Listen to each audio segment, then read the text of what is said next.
আসসালামু আলাইকুম গাইস। আজ আমি আপনাদের দেখাবো কিভাবে মালচিং পদ্ধতিতে শশা চাষ করে বেশি লাভবান হওয়া যায়। আপনি দেখেন, আজ আমি আমার শশা গাছগুলোতে পানি দিতেছি। প্রথমে খাঁজ করে কেটে তারপরে মালচিং বিছিয়ে দিয়ে ফাঁকে ফাঁকে কেটে নিয়েছি এবং কাটার পরে ওখানে বীজ বপন করেছিলাম। সে বীজ থেকে গাছ উঠেছে।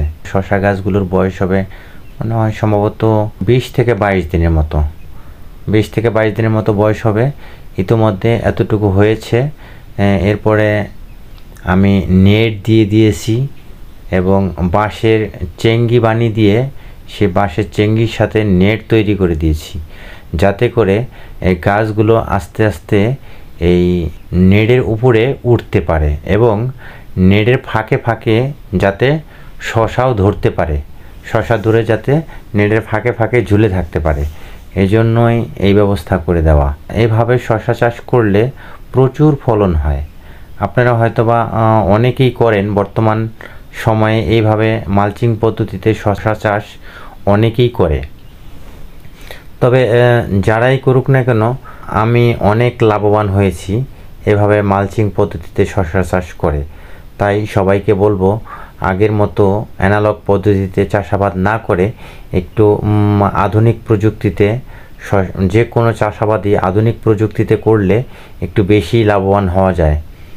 তাই সবার প্রতি আমার ভালোবাসা রইল। সবাই আমার জন্য দোয়া করবেন এবং এভাবে যত্ন করলে অবশ্যই রত্ন মেলে, আপনারা জানেন। তাই যত্নের কেউ কোনো অবহেলা করবেন না, কারণ যত্ন করলে আপনি তার ফল অবশ্যই পাবেন।